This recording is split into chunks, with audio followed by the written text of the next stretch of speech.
পাঁচটা কারণে জাহেলি যুগ বলা হতো। কয়টা কারণে?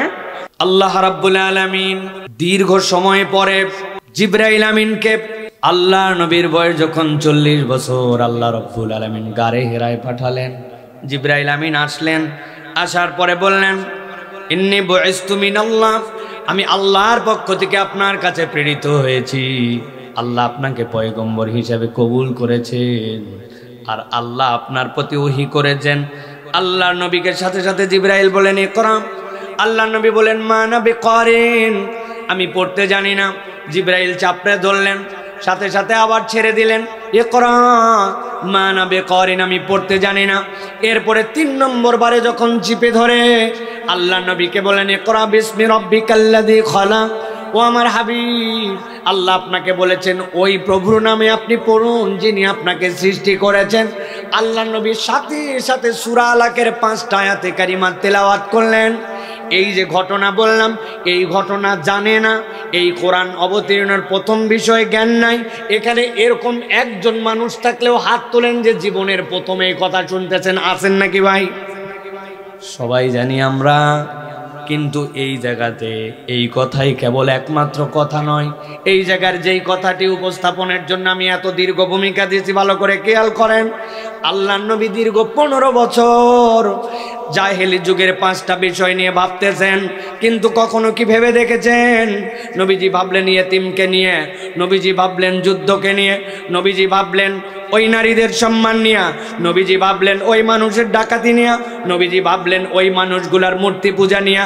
কিন্তু আল্লাহর নবীর 15 বছরের ভাবনা আর এই ওহী যেইটা আসলো সেইটার সাথে বাস্তবিক অক্ষে আক্ষরিক অর্থে দেখলে কোনো মিল নাই। নবীজি ভাবলেন কি, আর আল্লাহ বলেন ইকরা বিসমি রাব্বিকাল্লাযী খালাক। আপনার প্রতি যে ওহী দেওয়া হলো আপনি পড়েন আপনার ওই রবের নামে যিনি আপনাকে সৃষ্টি করেছেন। মুফাসসিররা ব্যাখ্যা করছেন, দুনিয়ার মানুষ কিয়ামত পর্যন্ত যত সমাজ আসুক আর কোনো নবী আসবে না। আল্লাহ নবীকে খাতামুন নবিয়্যিন করেছেন, ওই নবীর পরে আর কোনো নবী আসবে না। কিন্তু প্রত্যেকটা সমাজে এই 5 ধরনের অন্ধকারের কোনো না কোনো দিক এসে যেতে পারে।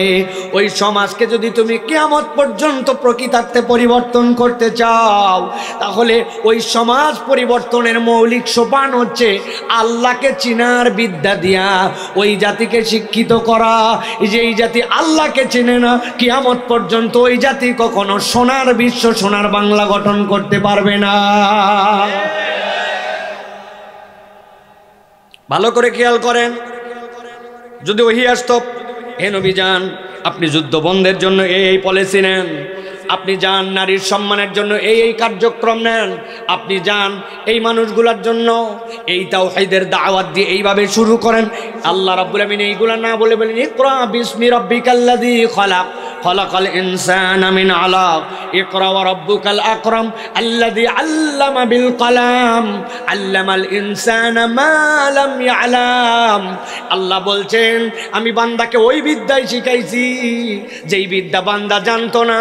কিন্তু ওই বিদ্যা বান্দা যদি আবিষ্কার করে আর সেটার সাথে যদি রবের পরিচয় না থাকে, যত বড় শিক্ষিত তত বড় ডাকাত হবে, যত বড় শিক্ষিত তত বড় নাস্তিক হবে। কিন্তু আল্লাহকে চিনে যদি অনাবিষ্কারকে আবিষ্কার করে, ওই ব্যক্তি তত বড় আল্লাহর ওলি হবে। আপনি ঠিক বললেও ঠিক, না বললেও ঠিক, এটাই বাস্তবতা। আমি আপনাদের কাছে জিজ্ঞাসা করতে চাই, এই দেশকে যারা ফতুর বানানোর চিন্তা করলো, এই দেশের টাকা বিদেশে পাচার করে দিল, এই দেশের ব্যাংকগুলোকে হাওয়া করে ফেলে দিল, এই দেশের ভাগ্য আকাশকে যারা অন্ধকার বানায় ফেললো, যারা রাস্তা খেয়ে ফেললো, পুল খেয়ে ফেললো, ব্রিজ খেয়ে ফেললো, একদম চুপ করে থাকবেন না, বুঝে উত্তর দেন। এরা কি অশিক্ষিত না শিক্ষিত?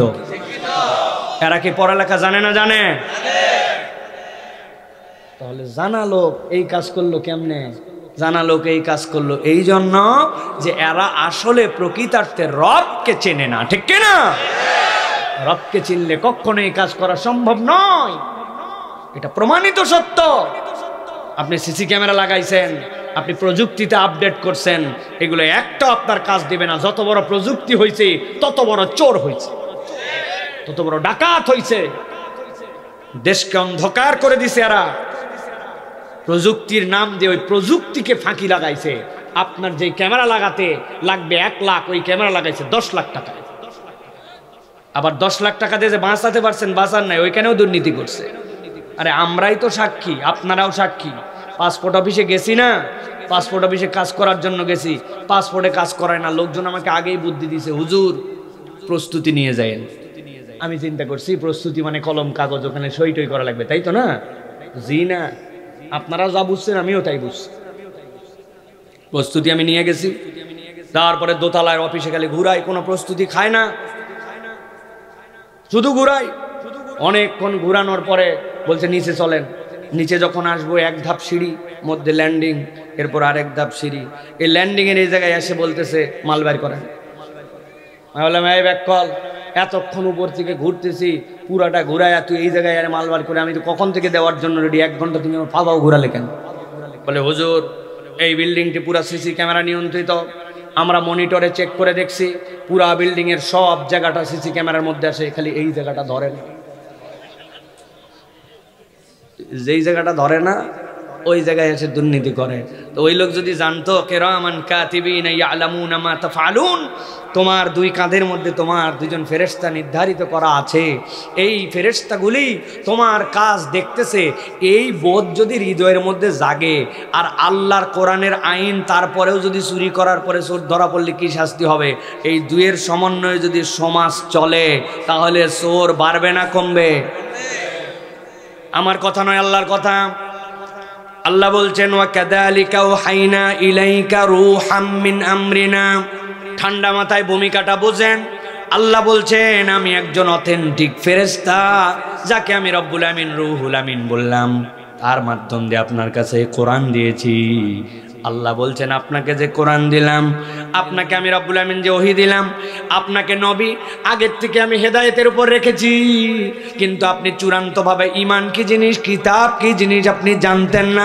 আল্লাহ বলছেন মা কুনতা তাদরি মাল কিতাবু ওয়ালাল ঈমান, আপনি ঈমান কাকে বলে, আপনি কিতাব কাকে বলে আপনি প্রকৃতার্থে জানতেন না।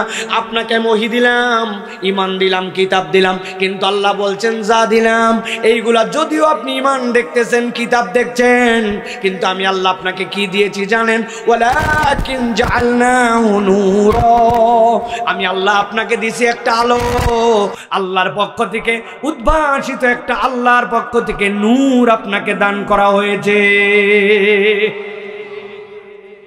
তাহলে আমাদের ঈমান, আমাদের কোরআন হচ্ছে আমাদের জন্য আলো, ঠিক কি না? যারা ঠিক বলছেন, এখন থেকে বাড়িতে যখন যাওয়ার পরে দেখবেন সন্ধ্যার পরে বিদ্যুৎ চলে গেছে, লোডশেডিং, সাথে সাথে কোরআন মজিদটা এরকম করে ফাঁক করে খুলবেন, খোলার পরে টেবিলের উপর রাখবেন, আলমারির উপর রাখবেন, তাহলে দেখবেন আপনার বাড়ি পুরো ফকফক আলো, তাই তো? কেন? আপনি যে একটু আগে বললেন হ্যাঁ ঠিক, ওয়ালাকিন জাআলনাহু নূরা, আল্লাহ আপনাকে নূর দিয়েছেন। ভালো করে বোঝেন, কোরআন নূর, কিন্তু এটা আপনি আমি বুঝি না। জীবনে এখানে যদি একজন রুগী থাকেন, যার হাত ভাঙছে, পা ভাঙছে, মাথা ভাঙছে, এরকম যদি কোনো রুগী থাকেন আর জীবনে একবার এক্সরে করা লাগে, এরকম লোক আছেন ভাই? জীবনে এক্সরে দেখছেন, এমআরআই, সিটি স্ক্যান দেখছেন, আপনার হাত ভেঙে গেছে, ডাক্তারের কাছে নিয়ে গেছেন, ডাক্তার আপনারে তেনামেনা পেঁচায় আপনারে বিদায় করে দিবে না। ডাক্তার বলবে যাও আগে এক্সরে একটা করে নিয়ে আসো। আপনি এক্সরে করে নিয়ে আসছেন, হাড়টা একটা কালো ফিল্মের মধ্যে দেখা গেছে, এই হাড়টি এদিকে গেছে, এই হাড়টি ওদিকে। ওইটা দেখার পরে ডাক্তার আপনার ট্রিটমেন্ট শুরু করে। আপনি যখন এক্সরে করছেন, আপনার এক্সরে আপনি দেখেন নাই কেমনে কি হলো, খালি নিয়ে যাওয়ার পরে বললো জোরে করে শ্বাসটা নেন, শ্বাস টানার পর নিঃশ্বাস বন্ধ করেন, এরপরে 3 সেকেন্ড পরে ছেড়ে দিতে বললো। কালো একটা ফিল্ম দিল, ফিল্মের মধ্যে আপনার বুকের হাড্ডি ভাঙছে না মাথা ফাটছে নাকি হাত ভাঙছে আপনি দেখে ফেললেন। ওই যে একটা এক্সরে, যে এক্সরে আপনি চোখে দেখতে পান না। আল্লাহ বলছেন জাহেলি যুগের যেই 5টা অন্ধকারের কথা বললাম, আমি নবী আপনাকে বললাম ওয়ালাকিন জাআলনাহু নূরা নাহদি বিহি মান নাশাউ মিন ইবাদিনা ওয়া ইন্নাকা লাতাহদি ইলা সিরাতিম মুস্তাকিম। আমি আল্লাহ আপনাকে জান্নাতে যাওয়ার রাস্তার এমন একটা আলো দিলাম, ওইটা দিয়ে আপনার যে বান্দাকে ইচ্ছা আমি আমার সে বান্দাকে হেদায়েত দিব। তুমি দেখতে পাও না, কিন্তু তোমার ঈমান আর তোমার কিতাব তোমার কাছে এমন আলো, যেই আলো ছাড়া সমাজকে কখনো আলোকিত করার অন্য কোনো পথ নাই, কোনো পথ নাই। অতএব আপনাকে স্বীকার করে বসতে হবে যে আমি যেই কোরআনের আলোচনায় বসেছি, আমি যে হালাকায় এসেছি, এটা আমার জন্য আল্লাহর পক্ষ থেকে অদৃশ্য আলো, অবশ্যই এটার দ্বারা আমার কল্যাণ হবেই হবে। এই ঈমান করলে আল্লাহ আপনার জন্য উপকার দিবার, ঈমান না করলে আপনার এই উপকার আসবে না, আপনার পাত্র গর্ব, ঠিক কি না? আপনাকে বিশ্বাস করতে হবে। আল্লাহ কোরআনে বলছেন, আমার কথা না, ফাযাক্কির ফা ইন্নায যিকরা। আজকে শরীর ভালো না, এই জন্য লম্বা লম্বা আলোচনায় যাব না, লাইন মতো থাকার চেষ্টা করতেছে। আমার আলোচনা আবার শুরু হলে এর মানে ডান বাম অনেক দিক বেরিয়ে যায়। আজকে জায়গা মতো থাকার জন্য চেষ্টা করছি, আপনারা যেন এই কথাগুলি সুন্দর করে মাথার মধ্যে নিতে পারেন। তাহলে আমরা প্রাথমিক চ্যাপ্টারে আপনাদের কাছে এটা বুঝাতে পেরেছি বলে বিশ্বাস করি যে জাহেলি যুগ বলা হতো কয়টা কারণে? জোরে বলতে হবে, কয়টা কারণ? নবীজি তার জীবনের নবুয়ত পূর্ব জীবনে কয়টা ভাগে ভেবেছেন? দুইটা ভাবে। একটা ভাবের বয়স ছিল 8 বছর, আরেকটা ছিল 15 বছর।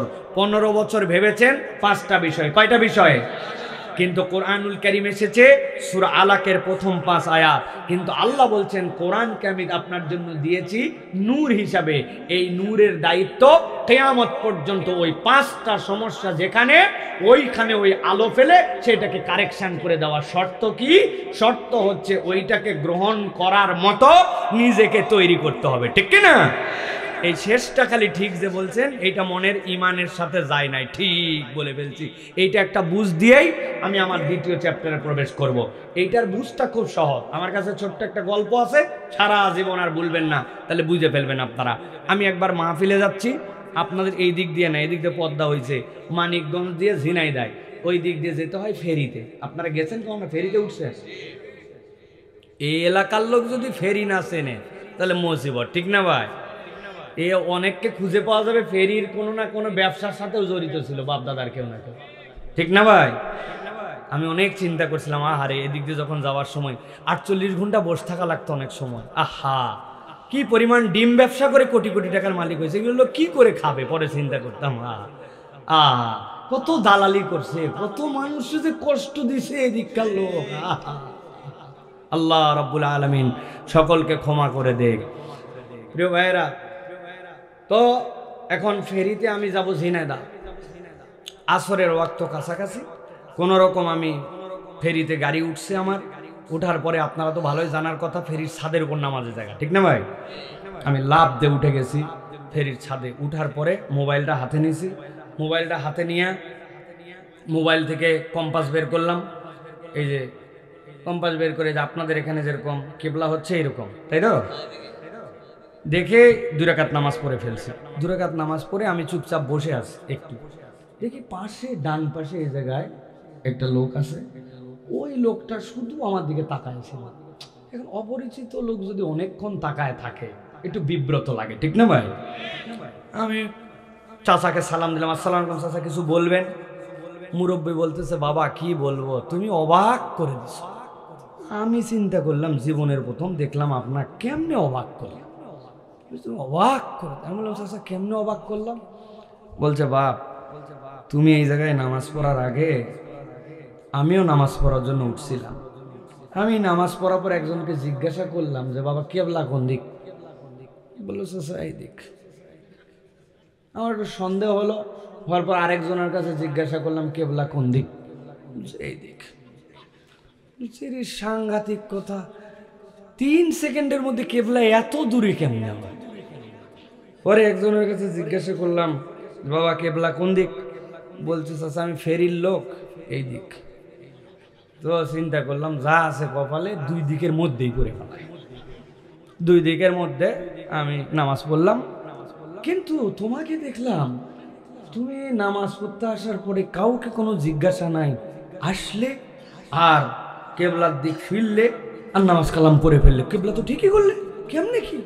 আমি বললাম, চাচা ওহো, এইটা দিয়ে আপনারা অবাক করছে? আমি এটা কোনো কারবার, এটা কোনো বিষয় না চাচা। আমার মোবাইলে একটা অ্যাপস আছে, এটা হচ্ছে কম্পাস। কম্পাসের ধর্ম হচ্ছে উত্তর দক্ষিণ, ও সব সময় এর বিপরীত পূর্ব পশ্চিম। এই জন্য আমাদের খানায় কাবা হচ্ছে আমাদের দিকে, পূর্ব দিকে, আমরা পশ্চিম দিকে, আমরা নামাজ পড়ি, এই হিসাবে এটাতে আসে আমি দেখে নামাজ পড়ছি, এটা কোনো ব্যাপারই না বাপ।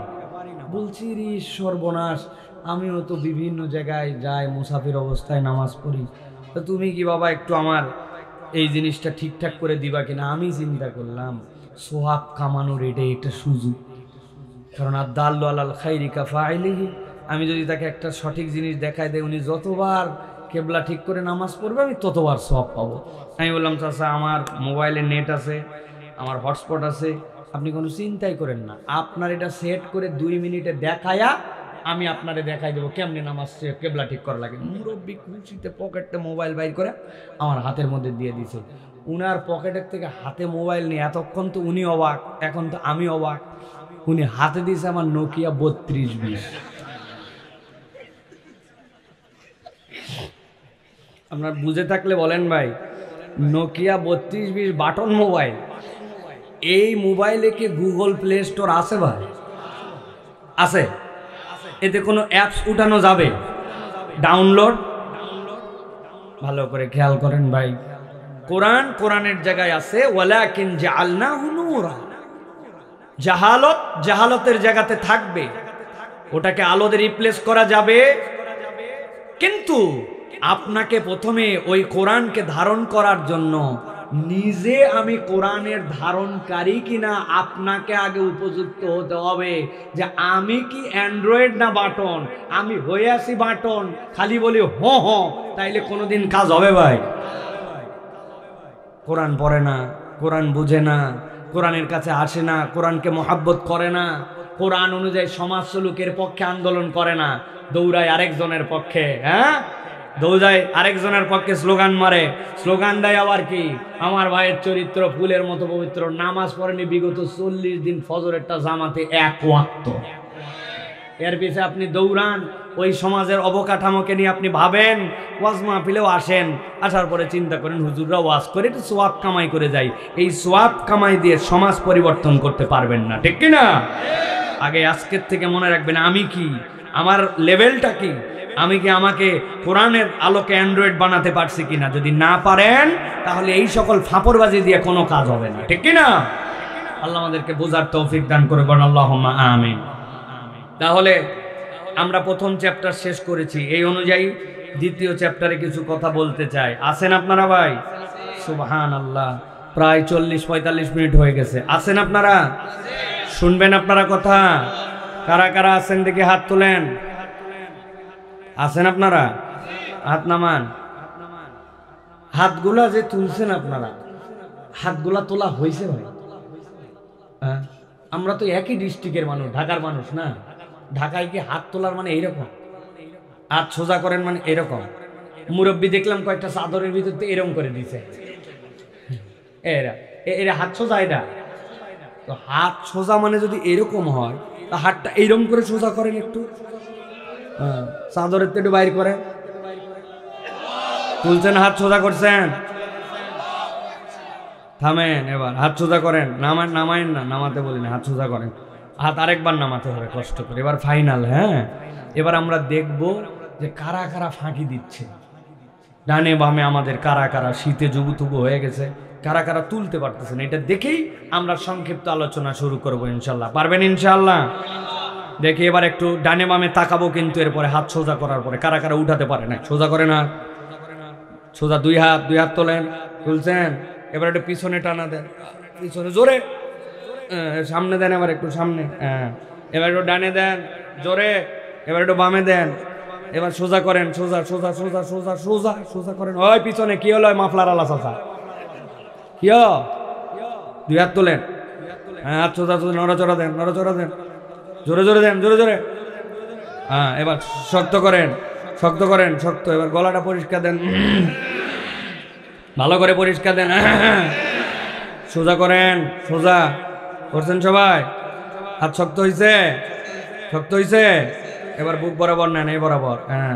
এবার আমরা একটা আকাশ বাতাস মুখরিত করে তাকবীর দিতে চাই। পারবেন ইনশাআল্লাহ? বুঝছেন কিন্তু? পারবেন ইনশাআল্লাহ? একদম আল্লাহর জন্য একটা তাকবীর দিতে চাই। রেডি সবাই?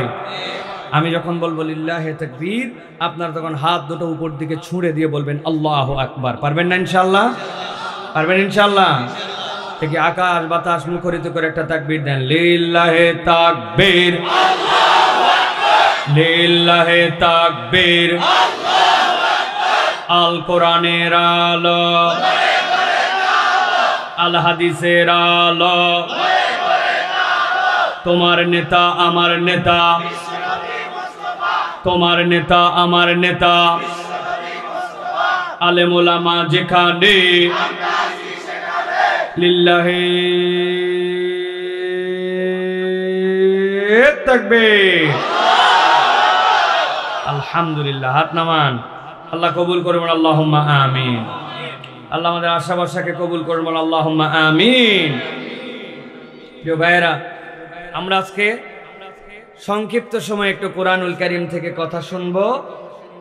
আল্লাহ রাব্বুল আলামিনের কাছে আমরা সাহায্য প্রার্থনা করে আমরা কোরআনুল কারীমের মধ্যে প্রবেশ করব। দেখেন বাচ্চা কাচ্চা খুশি হয়ে গেছে, দেখছেন বাচ্চা কাচ্চা সব দৌড়াই চলে আসছে সবগুলো। আপনাদের তাকবীরের ধ্বনিতে শয়তান পালায় যায়, ঠিক কিনা?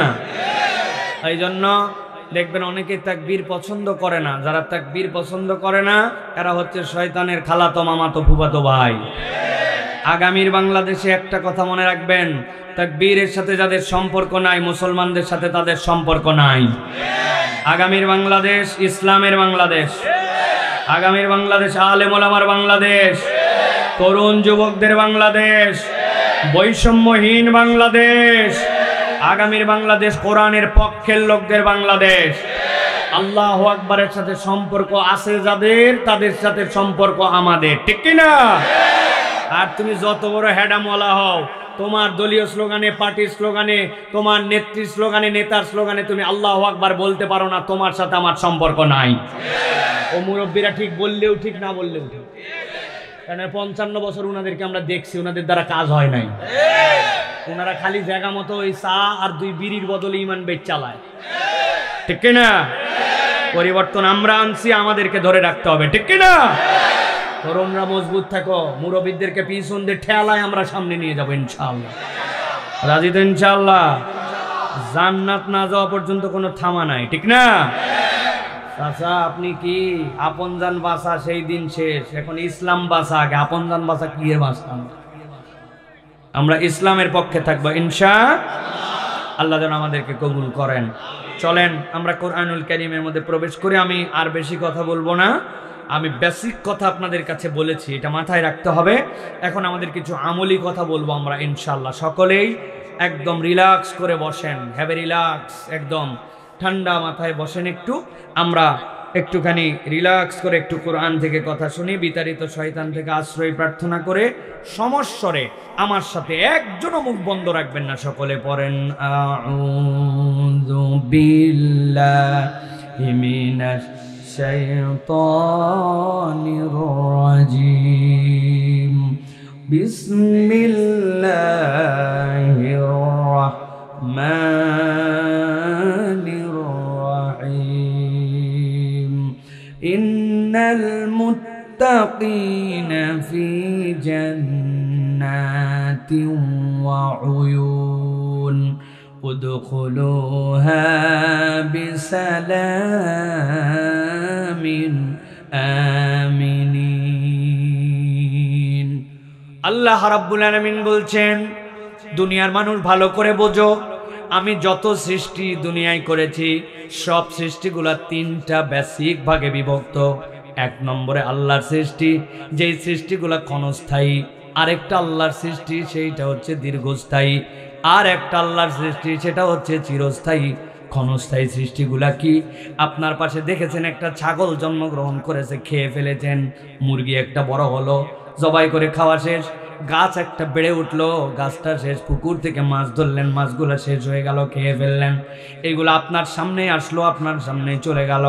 এইটা আল্লাহ রাব্বুল আলামিনের ক্ষণস্থায়ী সৃষ্টি, আল্লাহর নির্দেশেই, কিন্তু এদের স্থায়িত্ব কাল দীর্ঘ নয়। আরেকটা দীর্ঘস্থায়ী সৃষ্টি, মাথার উপরের আকাশ।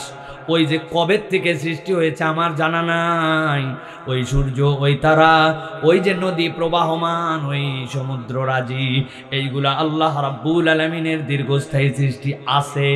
আবার থাকবে, কিন্তু কখনো আল্লাহর নির্দেশ আসলে শেষ হয়ে যাবে।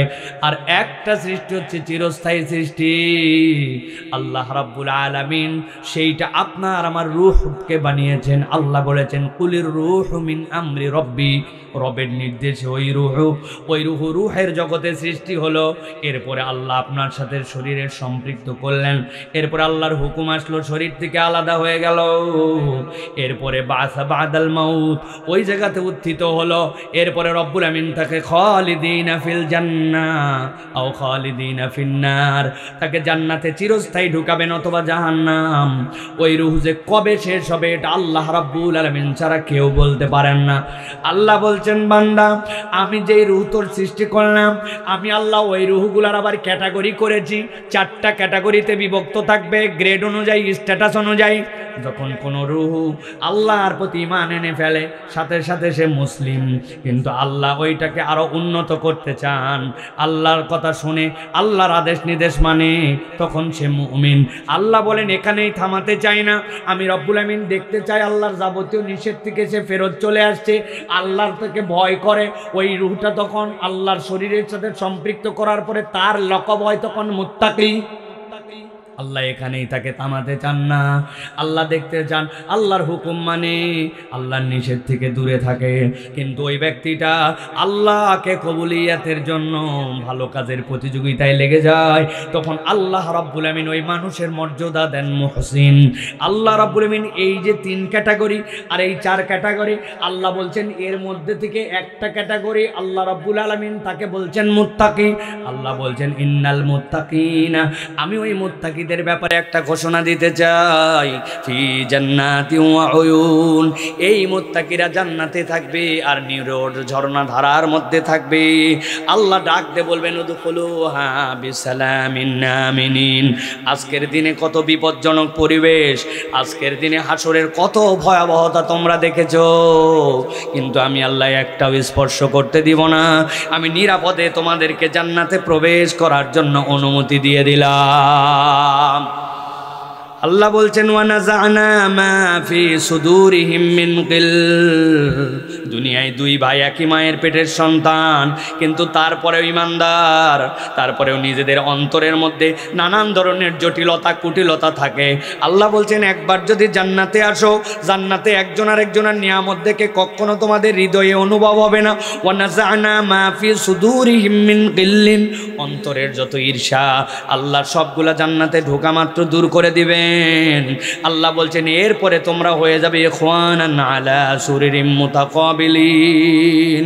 আল্লাহ রাব্বুল আমিন চেয়ারে বসায় সামনে সামনে তোমাদেরকে হাজির করবেন, তোমরা ভাই ভাই হয়ে জান্নাতের নাজ নিয়ামত সবাই মিলে উপভোগ করবে। সুবহানাল্লাহ। আল্লাহ বলছেন লা ইয়ামাসুহুম ফিহা নাসাবুন, দুনিয়ায় তুমি খেলা দেখতেছো, খেলা দেখতে দেখতে দেখতেছো 6 বলে 6 রান লাগবে, তোমার দলের হাতে আরো 3 উইকেট আছে, এখন মনে হচ্ছে আমার দল জিতেই যাবে, কিন্তু 3 ঘন্টা টানা খেলা দেখে মুখে হাই উঠে গেছে, ক্লান্তি এসে গেছে, আর কখন শেষ হবে? যত আনন্দের জিনিস হোক তোমার ক্লান্তি আসে। আল্লাহ বলছেন লা ইয়ামাসুহুম ফিহা নাসাবুন, একবার যদি ওই জান্নাতে ঢোকো কখনো ক্লান্তি তোমাকে গ্রাস করবে না। ওয়া মা হুম মিনহা বিমুখরিজিন, আল্লাহ বলছেন কখনো ওই জান্নাত থেকে তোমাদেরকে বের করা হবে না। আল্লাহ বলছেন নবী আপনি এবার জানাই দেন, নব্বি ইবাদি আন্নী আনাল গফুরুর রহিম, আমার বান্দা ঢাকার বুকে বসে বসে ভাবতেছি আহারে জান্নাত, আহারে ওই জান্নাতে গেলে এই নিয়ামত পাবো, কিন্তু আমার আমলের দিকে যদি তাকায় আমার তো গুনাহ খাতায় জিন্দেগি ভরা।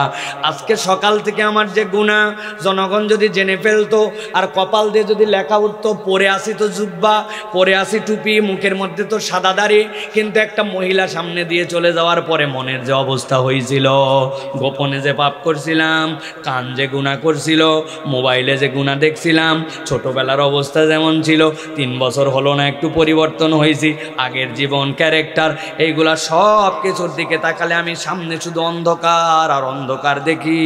আল্লাহ বলছেন নব্বি ইবাদি, ও আমার হাবিব আপনি আমার বান্দাদের কাছে খবর পৌঁছায় দেন, আন্নী আনাল গফুরুর রহিম। বান্দাকে জাহান্নামে নেওয়ার জন্য আমি সৃষ্টি করি নাই, আমি আমার বান্দাকে দয়া করে ক্ষমা করে আমি আমার বান্দাকে জান্নাতে নিতে চাই। তাহলে রব্বুল আলামিন আপনাকে আমাকে জান্নাতে নিতে চান, আর আপনার আমার গুনার কোনো শেষ নাই। এই দুই কথাই কি আমরা একমত? এই দুই কথাই কি একমত আমরা? আমাদের গুনাহ খাতায় ভরা জীবন, আর আল্লাহ আমাদেরকে জান্নাতে নিতে চান, ঠিক কিনা ভাই? প্রিয় ভাইয়েরা, আল্লাহ রাব্বুল আমিন বলছেন ওই বান্দাগুলোর জন্য যারা এটা স্বীকার করলো। খেয়াল করেন কিন্তু কথা, আল্লাহ বলছেন আফালা ইয়াতুবুনা ইলাল্লাহ, তোমরা কি আল্লাহ রাব্বুল আমিনের কাছে ফেরত আসবে না? ওয়াস্তাগফিরুনাহু, আর তার কাছে কি ক্ষমা চাইবে না? ওয়াল্লাহু গফুরুর রহিম, তোমরা যদি আল্লাহর কাছে ক্ষমা চাও আর আল্লাহর কাছে ফেরত আসো, আল্লাহ বলছেন আমি রব্বুল আলামিন বান্দাকে ক্ষমা করে দিব। আল্লাহ বলছেন নবী জানান, জানান আমার বান্দাকে জানান, কুল, হে নবী আপনি বলে দিন, ইয়া ইবাদিয়াল্লাযীনা আসরাফু, ও আমার বান্দারা তোমরা যারা বাড়াবাড়ি করছো। আমরা কি বাড়াবাড়ি করছি কিনা? আল্লাহ বলতেছেন তোমরা যারা বাড়াবাড়ি করেছো, আলা আনফুসিহিম, তোমাদের অন্তরের উপরে, তাদের অন্তরের উপরে, লা তাকনাতু মির রাহমাতিল্লাহ, আল্লাহর রহমত থেকে নিরাশ হইস না বান্দা। ইন্নাল্লাহা ইয়াগফিরুয যুনুবা জামিআ, বান্দা তোর যত গুনাহ আল্লাহ বলছেন সব গুনাহ ক্ষমা করতে পারেন যিনি, তিনি তোর রব আল্লাহ। ইয়াগফিরুয যুনুবা জামিআ, তিনি তোর সব ক্ষমা করতে পারেন। ইন্নাহু হুয়াল গফুরুর রহিম, আল্লাহ বলছেন তিনি তোর ওই রব যিনি কেবল ক্ষমাই করেন না, তোর জন্য দয়াও করেন। আল্লাহ দয়া না করলে বান্দা তোর কার কোনো আমল দিয়ে কখনো জান্নাতে যেতে পারবে না, ঠিক কি না? অতএব আমরা এই কথাই একমত, আল্লাহ আমাদের গুনাহ অনেক আর আল্লাহ তোমার দয়া অনেক। এখন আল্লাহ বলছেন বান্দা তুই আমার কাছে ফেরত আয়, আচ্ছা তুই আমার কাছে ক্ষমা নিয়ে নে, তাহলেই তো হয়ে গেল, হিসাব বরাবর হয়ে গেল। আজকে আমরা মূলত যে কথা কয়টা শুনতে চাই সেটা হচ্ছে আমরা আল্লাহর কাছে ক্ষমা পেতে চাই, চাই কিনা ভাই? সবাইকে বলতে হবে, জোরে না। আমি আপনার কাছ থেকে হইচই শুনতে চাই না, আমি আপনাদের রেসপন্স শুনতে চাই। আমরা কি আল্লাহর কাছ থেকে ক্ষমা পেতে চাই? চাই। কোরআন সুন্নাহর আলোকে রাসূলুল্লাহ সাল্লাল্লাহু আলাইহি সাল্লামের বাতলিয়ে দেওয়া পথে একজন ইমানদার যদি ক্ষমা পেতে চায় তার জন্য সর্বনিম্ন 5টা কাজ। কয়টা? 5টা কাজ। সর্বোচ্চ 25 মিনিটে শুনবো বা 20 মিনিটে শুনবো, বাড়িতে চলে যাব। রাজি আছি ইনশাআল্লাহ? তাহলে বলতে হবে যে আল্লাহ রাব্বুল আলামিনের কাছ থেকে ক্ষমা পাওয়ার জন্য কয়টা সর্বনিম্ন উপায়? কয়টা? হয় নাই, হাতগুলো একটু বের করেন তো বাবা সবাই, এরকম করে, হ্যাঁ এরকম করে সামনে বের করবেন। আমি বলবো কয়টা, হাত তুলে এরকম করে দেখাতে হবে 5টা, ঠিক আছে না? আল্লাহর কাছ থেকে ক্ষমা প্রাপ্তির সর্বনিম্ন উপায় কয়টা? মাইকালা ইউটিউবার ভাই, মুসলমান না তোমরা? হ্যাঁ, অন্য ওয়াজকার এই ওয়াজ এক না, এই ওয়াজ মাইকালার জন্য, ইউটিউবারের জন্য। হাত নামান সবাই, সবাই নিয়ে আমরা জান্নাতে যেতে চাই। বলে একসাথে হাত তুলে নেবার। তাহলে আল্লাহর কাছে ক্ষমা লাভের সর্বনিম্ন উপায় কয়টা? হাত নামান আরেকবার, কয়টা? মাশাআল্লাহ। অনেকেই চিন্তা করতেছেন হুজুর কি শুরু করলো না ভাই, এর কারণ আছে ভাই। আমি কষ্ট করে বলছি, আমরাও এই ওয়াজ আমাদের বাড়িতে নিয়ে যাব, যাতে করে আমরা আগামীকালকে যায় বড় গলায় শুধু এই ডায়লগ দিব না, একটা বক্তা আনছিল পাটায় ফেলছে। আছে না ভাই এই বয়ান? পাটায় ফেলছে। তোদের বক্তা কিসের বক্তা? বক্তা আমাদেরটা। ফাটাফাটি ওয়াজ হয়েছে। এখন একজন বলেন ঈমান আর, দুটার সাথে সমন্বয় লাগবে, ঈমান আর। আল্লাহ রাব্বুল আলামিন বলছেন 48 নম্বর সূরা, সূরা ফাত এর 29 নম্বর আয়াতের মধ্যে আল্লাহ বলছেন ওয়াদাল্লাহুল্লাযীনা আমানু ওয়া আমিলুস সালিহাতি মিনহুম মাগফিরাতাও ওয়া আজরান আযীমা। আল্লাহ বলছেন আমি আল্লাহ রাব্বুল আলামিন নিজের সাথে নিজেই ওয়াদা করছি, বুঝে থাকলে বলবেন ঠান্ডা মাথায়, রব্বুল আলামিন ফাআলুল লিমা ইউরিদ ইন্নাকা লা তুখলিফুল মিআদ। আমার রব কোনো ওয়াদার ব্যতিক্রম করেন না। তাহলে রব্বুল আলামিনের কি কোনো বিষয়ে ওয়াদা করার দরকার আছে? বরং আমরা অনেক ওয়াদা করি। সন্তানকে বলি বাবা ভালো করে পড়, সামনে যদি ক্লাস 5 পাস করিস তাহলে একটা বাইসাইকেল কিনে দিব। কিন্তু বাপের সামর্থ্যে কুলাই নাই, সাইকেল কিনে দিতে পারে নাই। বউকে বলছে এবার বেতন পাই লাল বেনারসি, কত বেতন গেল, বউয়ের শাড়ি হলো না। হয় কিনা এরকম ভাই? বাইরে গেছেন, বাচ্চা ফোন করে বলছে আব্বা চিপস নিয়ে আসো, বাসায় চলে আসছেন, তাড়াহুড়া, চিপস আনার কথা মনে নাই। আমরা ওয়াদা করি, রাখতে পারি, মিস করি। কিন্তু আল্লাহ বলছেন আমি রব্বুল আমিন ওয়াদা করতেছি, ওয়াদাল্লাহুল্লাযীনা আমানু ওয়া আমিলুস সলিহাত, যারা ঈমান আনবে আর আমলে সলেহ করবে আমি তাদের সাথে ওয়াদা করতেছি মিনহুম মাগফিরাতাও ওয়া আজরান আযীমা। আমি রব্বুল আলামিন অবশ্যই অবশ্যই তোমার ঈমান আর আমলে সলের কারণে আমি তোমাকে ক্ষমা করব, আর আমি জান্নাতে তোমার সাথে দিদার দিয়ে দিব। সুবহানাল্লাহ। ওয়াদা করতেছেন কে? তাহলে ক্ষমা লাভের শর্ত হচ্ছে ঈমান, আর ক্ষমা লাভের শর্ত নেক আমল। অনেকে চিন্তা করবে হুজুর ঈমান তো আমাদের আছেই মোটামুটি, কিন্তু নেক আমলের বুঝটা কি? এইটার জায়গাতে আমাদের সকলের গাফলতি আছে। ভালো করে বোঝেন, আমরা নেক আমল মানে কি মনে করছি? নেক আমল মানে নামাজ, নেক আমল মানে রোজা, নেক আমল মানে হজ, নেক আমল মানে আমার জন্য হচ্ছে ওই যাকাত, এইটুকুই মনে করছি আমরা নেক আমল। ঠিক না ভাই? আমি আপনাদের কাছে ক্লিয়ার করে বলি, ভালো করে আজকের থেকে মগজের মধ্যে গেঁথে নেবেন, আপনার আমার নামাজ রোজা হজ যাকাত এইগুলো একটাও নেক আমল না। হুজুর কি সাংঘাতিক কথা বললো, প্রত্যেকেই হুজুরে নিয়ে আইছে ঈমান আমলের পরে এগুলো বলে নেক আমল না। ভালো করে বোঝেন নেক আমল, কিন্তু এখানে বুঝের মিস্টেক আছে। আপনাদের এলাকায় এক ছেলে ক্লাস 5-এ পড়ে, স্কুলের রুটিন আছে, সকালবেলা 8:30টায় স্কুলে যাওয়া লাগবে, স্কুলের ড্রেস আছে কালো প্যান্ট সাদা শার্ট, স্কুলের পরীক্ষা পদ্ধতি আছে প্রথম সাময়িক দ্বিতীয় সাময়িক বাৎসরিক, স্কুলের পরীক্ষার পাস মার্ক নির্ধারণ করা আছে 33। ওই ছেলের স্কুলের আউটের টাইম আছে দুপুর বিকালবেলা 4টা। স্কুলের এই রেগুলার নিয়ম।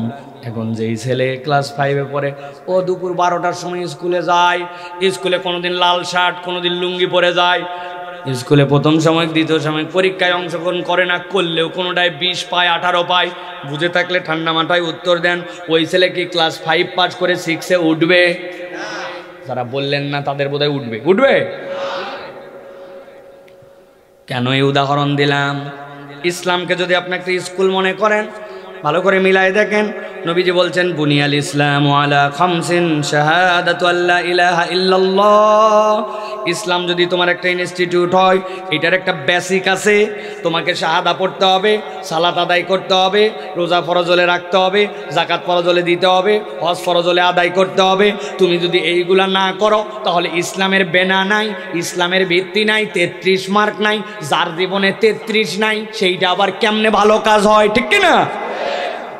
এই জন্য আপনাদের বোঝানোর জন্য বলছি ভাই, নামাজ রোজা ভালো কাজ, কিন্তু এইটা আপনার 33 মার্ক, এইটা না থাকলে তো আপনার কোনো আমলই নেই। কি ভাই? কিন্তু আমাদের এলাকায় তো অনেক ফুটানিওয়ালা আছে, বলে নামাজ না পড়ি আমার ঈমান ঠিক আছে। আছে না ভাই? আমি একটা গল্প সারা দেশ করি যাতে করে আপনাদের মনে থাকে। পাকিস্তানের এক শিক্ষক নাকি ছাত্রকে জিজ্ঞাসা করছিল, বাবা বলতো এতদিন আমি পড়ালাম, আজকে তোকে জিজ্ঞাসা করি। বলেন ওস্তাদ কি জিজ্ঞাসা? বলে এই দুনিয়াতে কারা কারা নামাজ পড়ে না, তোর গবেষণায় কি মনে হয়? বলতো ওস্তাদ এই দুনিয়ায় নামাজ পড়ে না 3 শ্রেণীর লোক। কয় শ্রেণী? 1 নম্বরকে বল। বলে 1 নম্বর দুনিয়ায় যারা পাগল, আর দুনিয়ায় যারা অজ্ঞান, এরা নামাজ পড়ে না। পাগল নামাজ পড়লে উল্টা পাল্টা, আর অজ্ঞান তো নামাজই পড়তে পারে না। ঠিক কিনা? 2 নম্বরকে বল। বলছে 2 নম্বর দুনিয়ায় যারা মৃত তারা নামাজ পড়ে না। মরা মানুষ নামাজ পড়ে, উল্টা তার নামাজ পড়া লাগে। দারুণ। 3 নম্বরকে বল। 3 নম্বর যারা অমুসলমান তারা নামাজ পড়ে না। ঠিক কিনা? এবার আপনাদের কাছে জিজ্ঞাসা করব, একটা মুখ বন্ধ থাকলে হবে না, বলতে হবে 1 নম্বর নামাজ পড়ে না কারা? পাগল অথবা অজ্ঞান। বলেন এই বাচ্চারা বলো, 1 নম্বর কারা নামাজ পড়ে না? পাগল অথবা অজ্ঞান। বলেন পাগল অথবা অজ্ঞান। 2 নম্বর নামাজ পড়ে না কারা? মরা মরা বলেন। 2 নম্বর, 3 নম্বর অমুসলমান বলেন। এবার একসাথে বলবো সবাই, মুখস্থ হয়ে গেছে না? হ্যাঁ, এবার 1 নম্বর, 2 নম্বর, 3 নম্বর মুসলমান। এবার আপনাদের কাছে জিজ্ঞাসা করবো, একসাথে উত্তর দিবেন। এখানে আমরা যারা আছি আমরা কি পাগল অথবা অজ্ঞান? এখানে আমরা যারা আছি মরা? এখানে আমরা যারা আছি অমুসলমান? ফাঁসে গেছেন, ফাঁসে গেছেন। আগামীকালকের থেকে যদি কেউ নামাজ না পড়ে, তুই মরা বলে এক থাপ্পড় দিয়ে, মরা মানে নিজে বলছে তুই তাহলে অজ্ঞান, বলছে কি এর অজ্ঞান, বলে তাহলে তুই অমুসলমান, এক থাপ্পড় দিয়ে আমার নাম আব্দুল্লাহ, তুই নামাজ পড়িস না কেন? কথা ঠিক কিনা? এই 3-এর বাইরে আপনার আসার উপায় নাই। এই জন্য আল্লাহ বলছেন ইমানের সাথে তোমার থাকবে এইগুলা। আমলে সলে কি একটু ভালো করে খেয়াল করেন। আল্লাহ আমলে সলের অনেক লেয়ার বর্ণনা করেছেন। নবীজি বলছেন লিল মুমিনি আলাল মুমিনি সিত্তু খিসাল, একজন মুমিনের সাথে আর একজন মুমিনের মিনিমাম 6টা দায়িত্ব আছে। ওই মুমিন তার অসুস্থ হয়েছে দেখতে যায়, এটা তার জন্য নেকামল। হাঁচি দিছে আলহামদুলিল্লাহ বললে তার উত্তর দেয়, এটা তার জন্য নেকামল। জানাজায় শরীক হয় নেকামল। মসজিদে ঢুকে গেছে, যাওয়ার পরে দেখে 2 মিনিট সময় আছে, বসে পড়লেই বসে পড়তে পারে, বসে পড়ে না। 2 রাকাত নামাজ পড়ে তারপরে বসে, অজু করছে, 2 রাকাত নামাজ পড়ে, রাস্তাঘাটে চলে সুবহানাল্লাহি ওয়া বিহামদিহি সুবহানাল্লাহিল আযীম পড়তে পড়তে চলাফেরা করে। প্রত্যেকদিন 50 বার 100 বার আল্লাহর নবীর প্রতি দরুদ শরীফ তেলাওয়াত করে। কোনো একটা লোক বিপদে পড়ছে, তাকে একটু আগায় দেওয়ার জন্য চেষ্টা করে। একটা লোক ব্যাগ উঠাতে পারতেছে না, হট করে ধরে ব্যাগটা উঠায় দিয়েছে। একটা ঢালের থেকে রিক্সা উঠতেছে, একটু ধাক্কা দিয়ে আগায় দিয়েছে। অপর মুসলমানের সাথে দেখা হলে সালাম দিয়ে কথা বলে। এই যে সারাদিন চলতে ফিরতে আপনার কল্যাণকর কাজ। আল্লাহ বলছেন ইমানের সাথে এইগুলো অতিরিক্ত নেকামল। বান্দা যখন এই নেকামলগুলা করে, আল্লাহ বলছেন ওই বান্দাকে আল্লাহর কাছে আলাদা করে ক্ষমা যেতে হয় না। তার ইমানের সাথে এই নেকামলগুলা মিনহুম মাগফিরা, আল্লাহর পক্ষ থেকে অটোমেটিক তার আমলের গুনাহগুলাকে আল্লাহ মুছে দেন।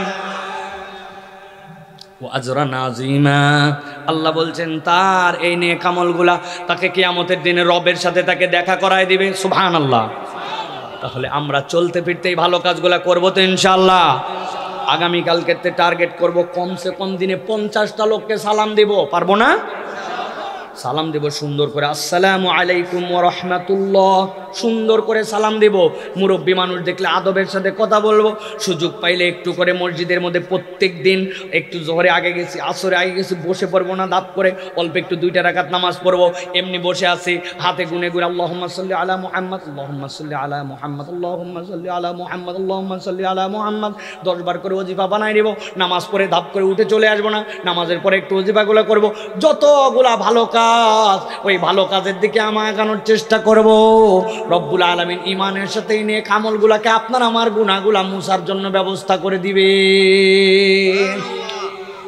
এটা গেল 1 নম্বর। তাহলে 5টা কাজের 1 ইমান এবং নেক আমল। 2 নম্বর হচ্ছে আল্লাহর কাছে ক্ষমা চাওয়া। বলেন কি?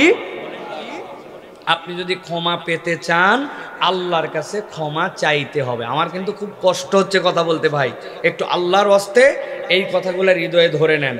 আল্লাহর কাছে ক্ষমা চাওয়া। কি চাওয়া? আল্লাহ কোরআনে বলছেন সূরা নিসা 110 নম্বর আয়াত, আল্লাহ বলছেন ওয়া মান ইয়ামাল সুআন, তোমাদের মধ্যে যে কেউ অপরাধ করে, ও ইয়াজলিম নাফসাহু, অথবা নিজের অন্তরের প্রতি জুলুম করে, সুম্মা ইয়াস্তাগফিরিল্লাহ, এরপরে আল্লাহর কাছে ইস্তেগফার করে, ইয়াজিদিল্লাহ গফুরুর রহিমা, আল্লাহ বলছেন সে তার রবকে অবশ্যই অবশ্যই পেয়ে যাবে মহান ক্ষমাকারী দয়াবান হিসাবে। সুবহানাল্লাহ। তার মানে আপনি আল্লাহর কাছে সব সময় অপরাধ করলে স্বীকার করে আল্লাহর কাছে ক্ষমা চাইতে হবে। রব তুমি আমাকে ক্ষমা করে দাও, তোমার কাছে আমি ইস্তেগফার করি, আস্তাগফিরুল্লাহল আযীম। এইটা কেবল মনের কথা নয়, আপনাকে উচ্চারণ করে আল্লাহর শেখানো পদ্ধতিতে আদবের সাথে আপনাকে আল্লাহর কাছে ক্ষমা চাইতে হবে। আমি 1000 জায়গায় বলি আমরা ক্ষমা চাই অনেক সময় আল্লাহর কাছে, কিন্তু আমরা ক্ষমা চাওয়ার ক্ষেত্রে বেয়াদব। না বুঝে বলছেন ঠিক, আমি বুঝাই দিলে বুঝবেন কত বড় বেয়াদব আমরা, কত বড় বেয়াদব আমরা। আপনার এলাকায় নামাজ হয়, জামাতের মধ্যে দেখবেন ইমাম সাহেব নামাজ সালাম ফিরাইছে, আসসালামু আলাইকুম রহমতুল্লাহ, আসসালামু আলাইকুম রহমতুল্লাহ। আসেনি ভাই? কি বলছেন আপনি ওই জায়গায়? রব্বানা আতিনা ফিদ দুনিয়া হাসানাহ ওয়া ফিল আখিরাতি হাসানাহ রব্বানা যালামনা আনফুসানা। ইমাম সাহেব তাও কিছু বলে, উনি তাও হক আদায় করে, কিন্তু আপনি যখন পার্সোনাল আসসালামু রাহমাতুল্লাহ আসসালামু, কথা বললেন না যে কি ঠিক কি ঠিক, আন্দাজে কি ঠিক? আপনি বলছেন রব্বানা যালামনা আনফুসানা ওয়া লাম তাগফির লানা রব্বানা আতিনা ফিদ দুনিয়া হাসানাহ, এই তো নাকি? ভালো করে বোঝেন বিয়াদবি কেমনে করলাম। আপনার এলাকার একজন মুরব্বী, উনার ছেলের একটা চাকরি দরকার, উনি এমপি সাহেবের কাছে গেছে, এমপি সাহেবের কাছে ছেলেরে নিয়ে যায়, এমপি সাহেবকে দেখা হওয়ার সাথে সাথে বলছে, এমপি সাহেব আসসালামু আলাইকুম, আমার ছেলে কিন্তু নিয়ে চোরকে অনার্স মাস্টার্স পাস করছে, মেহরবানি করে একটা চাকরি দিবেন, আগামীকালকের মধ্যে আমি দিলাম, আসসালামু আলাইকুম। এমপি সাহেব বলবে পাগলাটা কোত্থেকে আসছে, ধর তরে। কি বললো রে? বলছে ওর চাকরি দরকার, বেটার আপনার কাছে দরখাস্ত দিয়ে গেল, ধর ধর, ঠিক কিনা? আপনি অত দূর পর্যন্ত গেলেন না, আপনি গেছেন ওসির কাছে, আপনার ছেলের নামে একটা ওয়ারেন্ট হয়েছে, ওইটা একটা ভুয়া ওয়ারেন্ট, ওইটা ছুটানোর জন্য আপনি অফিসে আসসালামু আলাইকুম বলছে যে আমার ছেলে কিন্তু একটা ভালো ছেলে, তার জন্য কিন্তু ওয়ারেন্ট হয়েছে আপনার জন্য, আপনি দ্রুত তাদেরকে মুক্তি করে দিবেন। আপনাকে একের সন্ধ্যার মধ্যে বলে দিয়ে গেলাম আসসালামু আলাইকুম, বলবি এর বাপ বেটা দুইজনে কি বান, কথা বলেন। আর আপনি আমি কি পরিমাণ গুনাহগার, কি পরিমাণ আমার অপরাধ, আল্লাহর কাছে আমি ইস্তেগফার পর্যন্ত আদবের সাথে করি না। রব্বানা আল্লাহর বোধহয় ঠেকা পড়ছে আমার, কথা বলেন। নবীজি তার 23 বছরের জীবনে কোনোদিন মুসল্লিদেরকে নিয়ে হাত তুলে একসাথে মোনাজাত করলেন না, অথচ নবীজি কখনো ওজিফা ছাড়া নামাজ থেকে উঠলেন না। আস্তাগফিরুল্লাহ আস্তাগফিরুল্লাহ আল্লাহুম্মা আনতাস সালাম মিনকা সালাম আল্লাহুম্মা ইন্নী আলা যিকরিকা ওয়া শুকরিকা রাদিতু বিল্লাহি রাব্বান ওয়া বিল ইসলামি দীনান আল্লাহুম্মা লা মানিয়া লিমা আতাইতা ওয়া লা মুতি লিমা। সকালে সন্ধ্যায় আল্লাহুম্মা আনতা রাব্বি লা ইলাহা ইল্লা খালাক লা ইলাহা ইল্লা আনতা খালাকতানি ওয়া আনা আবদুকা ওয়া আনা আলা আহদিকা। আল্লাহর নবী ওজিফা ছাড়া একদিনও উঠে নাই, আর আপনি এগুলো একদিনও পড়েন নাই, উল্টা খালি আপনি দোয়া করার সিস্টেম বাইর করছেন, আবার দোয়া না করলে ইমামের চাকরি থাকবে না, ঠিক কি না? আল্লাহর কাছে আমি ইস্তেগফার চাওয়ার ক্ষেত্রেও কখনো প্রপার গাইডে চাই না। আমি আমার তালেব ইলমদেরকে সব জায়গায় বলি, ভাই ভাগ্য আসমান থেকে অটোমেটিক পরিবর্তন হয় না। তুমি হুজুর দেখলেই বলে দোয়া করেন, ওস্তাদ দেখলে বলে দোয়া করেন, ইমাম সাহেব দেখলে দোয়া করেন, পীর সাহেব দেখলে বলে দোয়া করেন, মাকে বলো দোয়া করেন, কিন্তু তুমি কি সিজদার মধ্যে তাহাজ্জুদে যাই 30 মিনিট এমনভাবে আল্লাহর কাছে যাইছো তোমার চোখগুলা দিয়ে রক্ত বের হওয়ার মতো হয়ে গেছে? আল্লাহ দিবে না কেন তুমি আমাকে? আপনার সন্তানের জন্য কত কারো কাছে দোয়া চাইলেন, কিন্তু আপনি কোনোদিন আপনি বাপ হয়ে আপনি মা হয়ে হাত তুলে তুলে আধা ঘন্টা সিজদার মধ্যে আধা ঘন্টা টানা আপনার সন্তানের তকদির পরিবর্তনের জন্য দোয়া করছেন? কই কেমনে পরিবর্তন হবে? ওই বাচ্চাটা যে মানুষের মতো মানুষ হচ্ছে না, এই সামারের সমাজের মধ্যে ঢুকে যে সে চরিত্রহীন হয়ে যাচ্ছে, এই নোংরা পৃথিবীতে এসে যে সে তার ঈমান হারায় ফেলতেছে, আপনি কি তার হেদায়েতের জন্য দোয়া করছেন? আমি হুজুর পাইলে অটোমেটিক হুজুর দোয়া কইরেন, হুজুরের কি ঠেকা? আল্লাহ রাব্বুল আমিন এই জন্য বলছেন, আল্লাহর কাছে যদি ক্ষমা পেতে চাও ক্ষমা চাও। আমি কি বুঝাতে পারছি স্বল্প সময় ভাই? আল্লাহর নবী বলতেছেন কি যদি আল্লাহর কাছে ক্ষমা চায়, উল্টা আল্লাহ রাব্বুল আমিন আরো 3টা নিয়ামত তাকে দিয়ে দিবেন। সুবহানাল্লাহ বলেন। 1 নম্বরে কঠিন অবস্থার থেকে আল্লাহ তাকে উদ্ধার করে দিবেন, সে চাচ্ছে আল্লাহর কাছে ক্ষমা, আল্লাহ উদ্ধার করে দিবেন। 2 নম্বরে তার দুশ্চিন্তা দূর করে দিবেন। 3 নম্বর তার রিজিকের পেরেশানি থাকবে না। আপনি ইস্তেগফার করেন, আপনি ক্ষমা চান, আল্লাহ আপনার এইগুলা বোনাস দিবেন। সুবহানাল্লাহ। 3 নম্বরে যদি কেউ ক্ষমা পেতে চায়, আল্লাহ বলতেছেন তাহলে তাকে তওবা করতে হবে। গুলায় ফেলবেন এখন যে হুজুর একটু আগে ইস্তেগফার, আবার তওবা আমি বুঝলাম না। এই দুটার মধ্যে পার্থক্য কে বোঝার দরকার আছে না ভাই? ভালো করে বোঝেন। আল্লাহ বলছেন তুবু ইলাল্লাহি তাওবাতান নাসুহা, তুমি তওবা করো আল্লাহর কাছে। নাসুহা তওবা মানে কি? এই নাসুহা শব্দটা আরবিতে 2টা মসদার থেকে এসেছে, হয় নাসহাতুন অথবা নাসাহাতুন। যদি নুন স হামজা নাসাহাতুন থেকে আসে তাহলে এর অর্থ হবে ফেরত আসা, আল্লাহর সাথে আপনার সম্পর্ক হারা হয়ে গেছিল, আপনি আল্লাহর দিকে ফেরত আসছেন। আন্নাসাতুন মানে আপনার বাড়িতে আপনার স্ত্রী, আপনার সন্তানের বাচ্চা হবে, কাঁথা বানায়, আপনার লুঙ্গিটা নেয়, বিছনার চাদরটা নেয়, নিজের শাড়িটা নেয়, তিনটা কেটে কেটে আলাদা করে জড়ো করে এরপরে ফোঁড় দিয়ে দিয়ে প্রথমে বড় টোপ, এরপরে ছোট ছোট টোপ দিয়ে প্রস্রাব পায়খানার কাঁথা বানায়, ঠিক কিনা? ওই লুঙ্গির কাপড়টাও পুরাতন, আপনার বিছনারটাও পুরাতন, শাড়িটাও পুরাতন, কিন্তু তিনটা মিলাই একটা এমন মজবুত হয়, ওইটা দিয়ে বাচ্চার 6 মাস পার হয়, ঠিক কিনা? আমার আল্লাহ বলছেন তুবু ইলাল্লাহি তাওবাতান নাসুহা, বান্দা ইস্তিগফার মানে ক্ষমা চাওয়া, আর তওবা মানে আল্লাহর কাছে ফেরত আসা। আল্লাহ অতীতে ভুল করছিলাম, ভবিষ্যতে করব না, এখন তোমার কাছে আমি দাঁড়ায় গেলাম। এই তওবা মানে কোনো ছলচাতুরি নয়, 2 নম্বরই নয়, চালাকি নয়। আল্লাহ ফেরার মতো ফেরত আসছি, তোমার কাছে আসছি, আর ভুল করব না, এই প্রমিস দিয়া বান্দা যখন আল্লাহর কাছে তওবা করে, আল্লাহ বলছেন ওয়া হুয়াল্লাযী ইয়াকবালুত তাওবাতা আন ইবাদি ويعفو عن السيئات ويعلم ما تفعلون।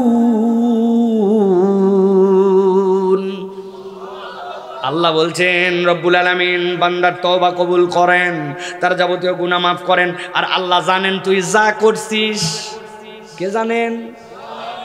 ছোট্টবেলায় বাড়ির থেকে বের হওয়ার পরে একটা বড়ইয়ের গাছ পাইছিলাম, হাতের কাছে একটা ঢেল দেখে ঢেল মেরে দিয়েছে, অনেকগুলা বড়ই পড়ছিল, সবগুলা নেই নাই, ডানে বামে দেখায় 5-7টা বড়ই চুনিমুনি বগলে তুলে নিয়ে চলে গেছিলাম, মনে নাই?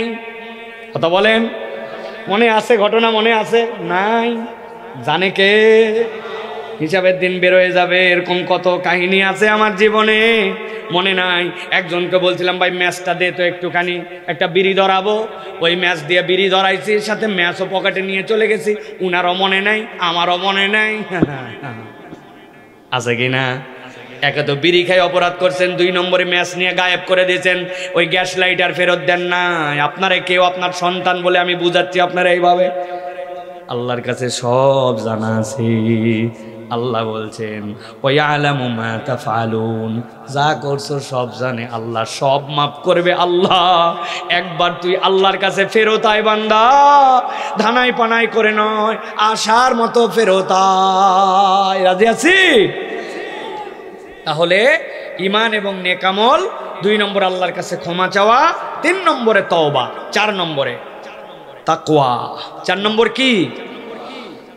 আল্লাহ বলছেন ইন্নাল্লাযীনা ইয়াখশাউনা রাব্বাহুম বিল গায়ব লাহুম মাগফিরাতুন ওয়া আজরুন কাবীর।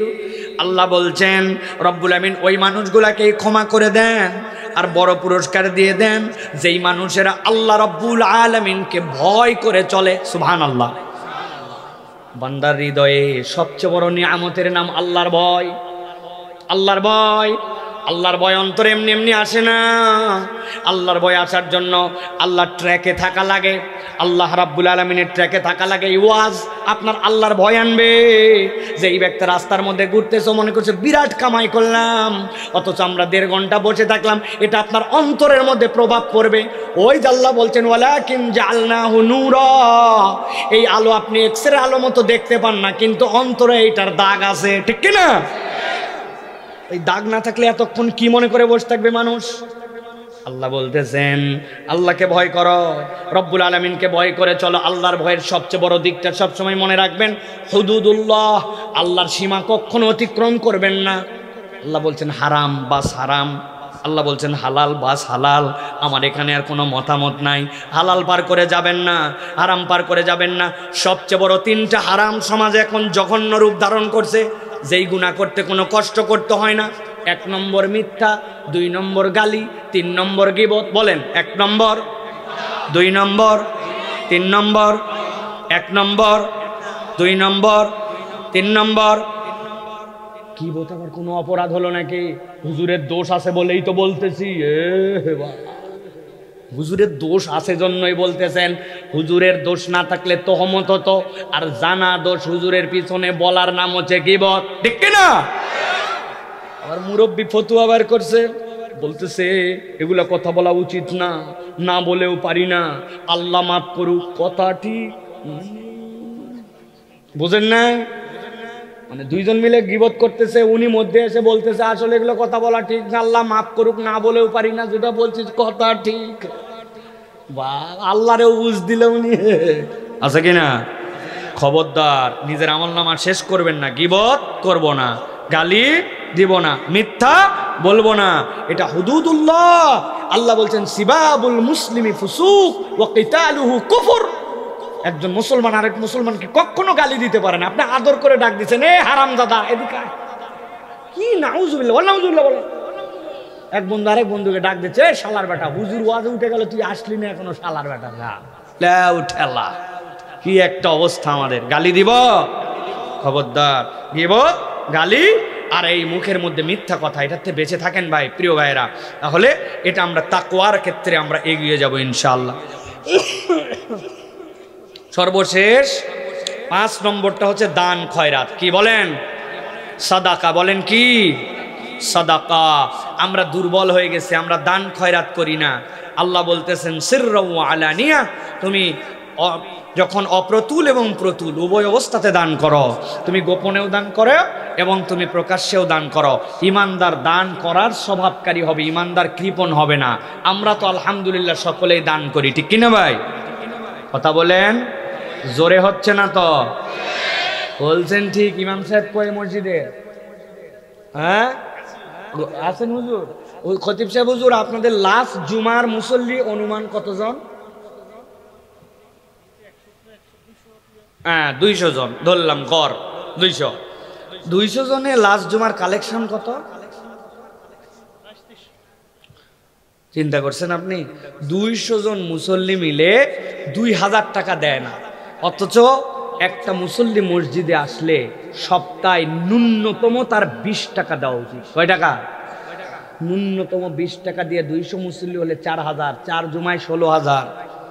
আর যেগুলো মুসল্লি 100-200 দেয় তারা তো আছেই, কিন্তু ইনারা বলবে আমি ছাত্র, আমার কামাই বেশি না, আমি তালেবে এলেম, এইগুলো বলে মুসল্লিরা দান করে না।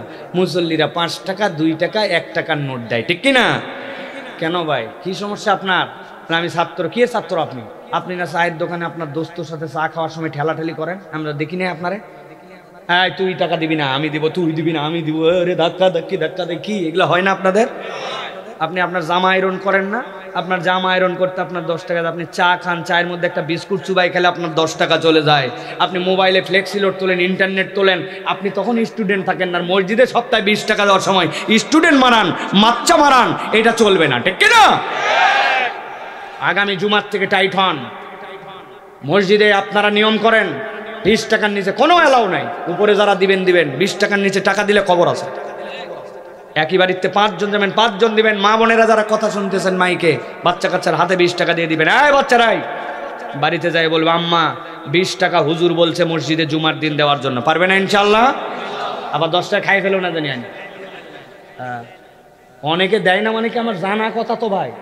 আমার মসজিদ 12 বছর ধরে ইমামতি করতেছি, যেখানে মুয়াজ্জিন বলছে হুজুর আজকে 70টা 1 টাকা দামের কাঁচার নোট পাইছি। আমি বললাম বহু লোক আছে 20 টাকার কয়েন 1 টাকা করে নিয়েছে। কই হুজুর আন্দাজে বলেন না আপনি? 1 টাকার নোট 20টা নিয়ে আসবে এরকম কোনো লোকই না। ওই 1 টাকা দেওয়ার নাই লোক এখনো আছে কি না? পরিবর্তন হব তো আমরা ইনশাল্লাহ। কৃপণের ধন বাড়ে না, গুনাহ খাতা মাফ হয় না।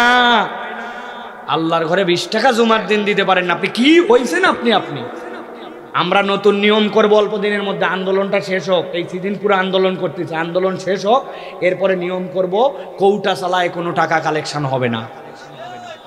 সবগুলা ব্যাগ নিয়ে যাবে আর পকেটে করে টাকা রাখবে। ব্যাগ ধরবে, সামনে টাকা দেন, বলতেছে টাকা নাই, বলতেছে আমার থেকে নেন 20 টাকা হাওলাত দিলাম, ফেলেন। হ্যাঁ 20 টাকা ফেলেন, আপনার চিনে নিলাম, পরে আসরের সময় আপনার থেকে নিব। টাকা নিয়ে সামনে থেকে যাওয়া হবে, ঠিক কিনা? বাপরে, কৌটা আগুনের বেগে চলে যায়, 60